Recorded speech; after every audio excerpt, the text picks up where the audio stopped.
Hello, my name is Jeff Ruggiero. I'm the Associate Head of School for Academics at the Southport School. What inspired you to get into the education field? I grew up in a very large extended family. I had over 30 first cousins. The two that I was most closest to actually had significant learning challenges. So they were my inspiration because I connected to them the most. I really didn't enjoy school when I was a kid. Um, I was fortunate enough that it came easily to me, so it was a surprise to my parents when I told them I was going to be an educator. And then to me, it was a no-brainer. I said, if I'm going to do this, I want to help kids like my cousins, Lori and Michael, who really struggled through school. I admired them for how hard it was for them. And those are the people I wanted to help. What was your journey to the Southport School like? My journey to the Southport School is probably one of the most boring journeys you might want to hear. This is my first job out of college. Oh, wow. Yeah, I met my wife here 35 years ago. She's also a special educator. But my journey within the school, I had a background in special education. When I got the job here, I realized working with kids with learning challenges like dyslexia and ADHD was something I really enjoyed. So I pursued a master's degree to further enhance my craft. Later on, went back for administration so I could work more deeply with curriculum and instruction and working with teachers. And once we got to a point where I felt that we had a lot of the great research-based and evidence-based and effective learning strategies and approaches in place for our kids and teaching strategies, I started to think about, okay, what else do our kids need? Above all else, depending on their learning style, their challenges, we know their challenges don't go away. They need to be the most independent learners they can be. So that's when I started looking into things like executive function about 15 years ago and thinking about, okay, let's use our strengths to overcome our weaknesses. And for those that aren't familiar with executive functions, they're those thinking processes that help us plan out complete tasks. So when we think about the skills that we have, it's those executive functions that help us apply those skills. And so over the next 15 years, in addition to continuing to manage and improve the instructional curriculum, this layer of executive function programming has certainly helped our kids become more empowered and, the most independent learners they can be. What are some of the challenges students face as the new school year approaches? I always look at the emotional toll as one of them. There are many and varied challenges, but I think we often overlook that one. For our kids, starting a new school year, most often means a new teacher with new routines, new structures, maybe even more than one new teacher. So more connections that need to be made there, more routines and structures to try to process, increased expectations, oftentimes different peer groups. So more folks to get to know in the learning environment. I kind of liken it to as an adult experience. Think about getting a new job every September, and the expectations increase, the people change, the routines, the structures. It takes an adjustment. And you got 10 months to really make some hay here. So the expectation is we make that adjustment pretty quickly. And I also think another challenge in education these days is that heightened expectation. Having been doing this for 35 years, coming off of COVID, boy, we all learned something, right? We started to look at education and the toll it takes on our kids. And coming out of COVID, we talk a lot about learning loss. And how do we make up for all that? How do we just make up for all that classroom time those kids missed? And not just the academics, the social, the emotional. And then with the way budget challenges are, class sizes are expanding and expectations are increasing. And I think it's just creating more anxiety for our teachers, for our kids. And that's where I think things like executive function, getting that opportunity to learn some strategies to regulate those emotions, right? Develop some approaches to shift that mindset when things aren't going your way, or how I can use my working memory or my planning and organizing skills to become that more independent learner. Because the expectation now is I'm in this large classroom, there's 25, 30 kids potentially. There's just not enough teachers to go around to Yeah. help everyone. So a lot of that gets placed on the students. And I think that, having those independent learning skills, even if your skill set isn't super strong, being able to use the skills that you have are critical.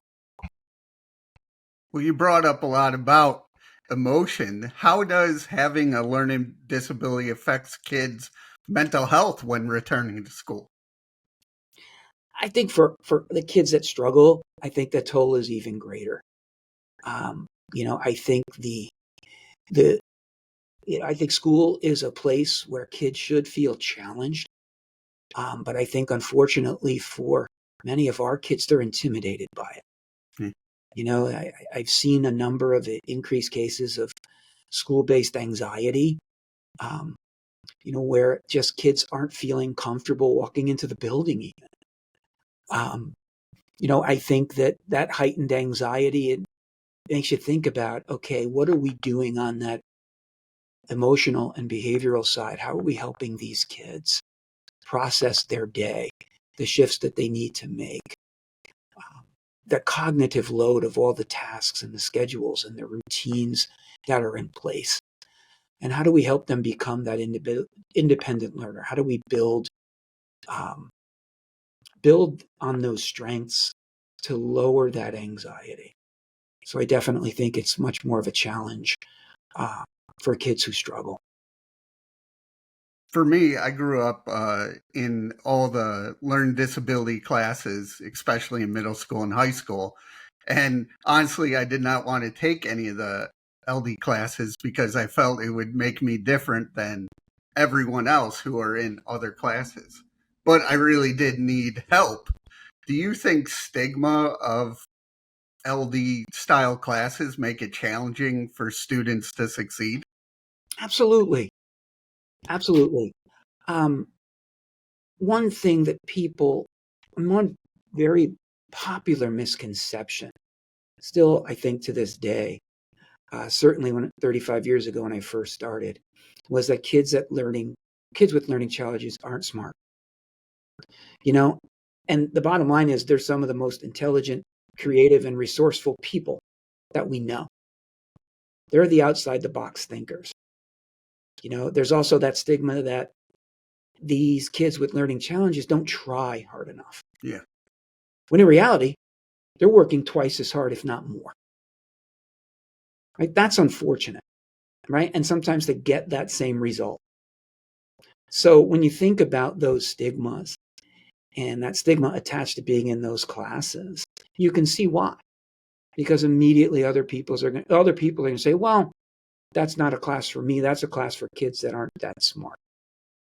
And, I think that what we've learned and what we know through research is that if we can help kids access curriculum, especially kids with dyslexia, language-based learning issues, ADHD, they're going to be able to follow along. They're going to be able to complete all those tasks.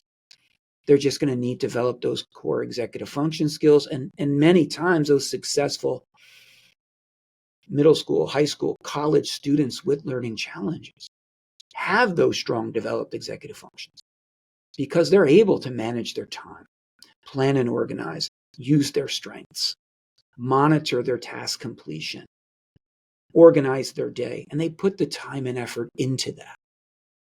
And for us, when we think about the development of teaching our kids these independent learning skills, these executive functions, our premise is we're not asking you to work harder because we know you already are. We're going to try to help you work smarter so you can be more efficient. so you can get through those tasks and use your strengths. So not only will you get through them more efficiently, but they'll be so much more reflective of the intelligence and creativity that you have. How does dyslexia affect someone's learning? I think when we think about dyslexia and learning, what we're really looking at is a specific area of language processing makes it hard for our kids to acquire printed language skills, right? Not language skills necessarily, but printed language skills more specifically, right? When you think about the dyslexic and you talk with a dyslexic or you read a story to a dyslexic, many times they can give you a chapter and verse, everything about that story, and even create some remarkable inferences based on their thought processes. But when it comes down to actually reading that text, decoding that word, there's that breakdown in those sound and symbols, cracking that code. Long time ago, someone decided we're going to take the spoken language and we're going to encode it. And that's the alphabet we adopted eventually with some modifications. The hard part, I think, for dyslexics is when we start school, a primary role is learning to read. And as they start to fall behind there, in that end of kindergarten, moving into first grade, second grade level, that learning to read, they fall behind. Accessing the information, the curriculum becomes much more challenging. Because once again, the primary mode is, if I want the child to learn about something, it's going to be in printed form, right? That's our go-to. They still need to be able to read a book. They still need to be able to read a chapter, etc. Right? So they start to fall behind pretty quickly. And then you take that emotion, right? So now it's, okay, if everybody in the class is picking books based on their reading level, and everybody's picking from the bins of letters J, K, M, and L, and I'm picking from A, B, or C. I'm smart enough to know that my books are a lot easier. So therefore, maybe I'm not as smart. And then we start that cycle of doubt and vulnerability, right? And then we start that, well, if I'm not that smart, then I should try to hide that, protect myself, right? And that's one method, right? I become more withdrawn in the classroom. I don't show much agency in class because I don't want to call out an answer in fear that it might be wrong, even though I might be an expert on the ancient Greeks. Yeah. And I watched every video. I can't take that risk, or behaviorally, I use the avoidance strategies. I head to the restroom when things get tight or something I don't want to do. I act out because I realize that I can be funny and I can distract everyone from the fact that I can't do the work. I can't read the text. So I think when we think about that tough road to hoe, I tip my hat to all of these kids that come to school every day and all those kids that have learning challenges that go to school every day for that resilience that they have to show up every day, right? Even though it's harder for them to learn. Sometimes things that are being taught, and it's well-meaning, don't mean to disparage any educator, but maybe they're not teaching it the right way, the way that child needs to learn it, right? And always working from behind or feeling like you're behind and not having that validation. In many respects, it's a pretty marginalizing experience. If I'm being pulled out for class and then I'm missing this, maybe I don't have the opportunity to be in the AP history class, because even though I know everything about world history and it's my passion, I'm not going to be able to keep up with the reading, so they're not allowing me to take that course. That's marginalizing, right? And once again, if you liken it to the adult experience and go back to that job, right? If this is your job, right, and you had to go in every day and do that, would you stay with that job? You'd probably look for another job, if those are all the experiences that you had. But unfortunately for these kids, they can't, right? They have to stick with it and find their way. Not only you work with students, but you also work with their parents. So how does the new school year create anxiety in parents' lives because their kids are either gone for the first time, but still gone for a few hours a day? Yeah, that anxiety, I think, affects all parents. If we think about it, sending our kids, I remember that, sending our kids off for the first day, you put a lot of trust and faith in that school system that, they're going to provide a positive experience, and when we think about it, what are we thinking about as parents? We're thinking about emotionally, socially, and then we're thinking about those academics, right? We just want them to come and be happy kids that look forward to going, don't mind going every day. And yeah, when you're as the primary role model and primary teacher of your children, you're now for the first time giving them to someone else, and they need to be and do things on their own and work their way through. That's quite anxiety provoking for parents. And I think when you think of our kids too, the kids that struggle, I think the anxiety level for those parents are even more heightened, right? Pinning their hopes on, hopefully this is the right interventionist, that we have the right program in place so we don't have the same struggles we had last year. Or maybe this is the year that we catch up. Or moving into middle school, I'm so worried about my child who the skills are getting there, but I don't know if they're going to be able to manage through their day.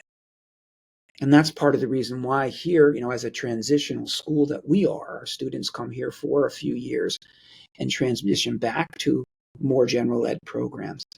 Building those executive functions are critical because we want them, regardless of their skill set, to have a better understanding of how they learn.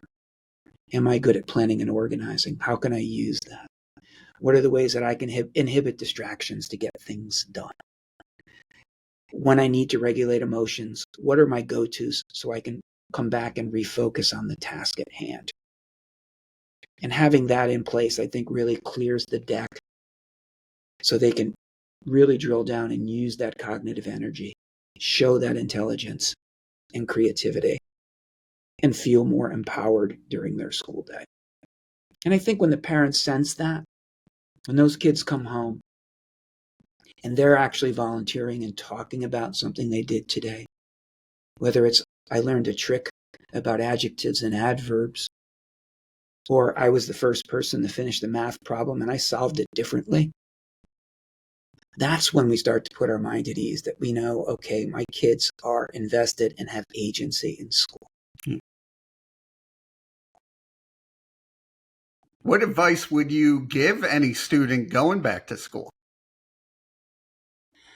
I think for our students, the best advice I give all of our students at the start of the year, two things. It's okay to make mistakes, and it's okay to ask for help. Most kids, and we start to think about and not blame social media, but a lot of things that we see on social media might be a train wreck, but oftentimes it's the ultimate or the perfect, right? The people that you follow have the perfect life and everything's perfect. And I think there's this expectation that we're placing on our kids, whether they're feeling it through social media or at home, because mom and dad are super successful, or mom and dad are really pushing you to be successful, that we expect our kids to be perfect, right? Making mistakes is part of learning.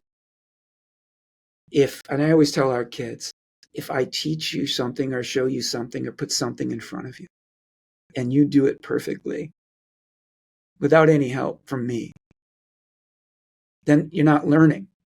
I just taught you something you already knew. If you didn't need me to show you, if you didn't make mistakes, I'm not challenging you. And part of the learning process is making mistakes and learning from those mistakes, building on those misconceptions. And I think that's important, especially for the kids that we work with, some of the kids that struggle, because oftentimes their impression of learning is skewed. I'm in a class and I'm struggling, yet the other 20 some odd kids in here, the teacher says it once, shows an example on the board, everybody gets to work and everybody gets 100. And we know that's not necessarily true. You're going to be sitting right next to somebody who got everything wrong, but boy, he's confident that he got them right. But you don't feel that as the one who's struggling. Yeah. Right?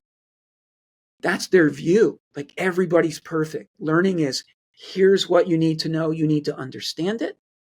And you need to be able to show it independently, perfectly. It's okay to make mistakes as long as we get back up and learn from them. And then asking for help. I think that advocacy piece, I think for all kids, sometimes asking for help has a stigma attached. I might be one of the star students in the class, but at some point, this isn't resonating with something I know. But if I raise my hand and ask, everyone in the room is going to think, hey, he's not that smart. If he needs help, or those kids that struggle, it's even harder to raise your hand. And the one thing we know about those kids that struggle is they're very perceptive. Yeah. When their hand goes up and they make a comment, you know what they hear? They hear the groans of the other kids. They see the other kids rolling their eyes. Right? They see like, oh gosh, I'm holding up the class again. And I want our kids, and I want all kids to know, it's okay to ask for help. We as adults are those role models. And I think as parents, as teachers, we have to show our kids how we make mistakes and learn from them, and the ways in our walks of life where we seek help as friends, as parents, as co-workers.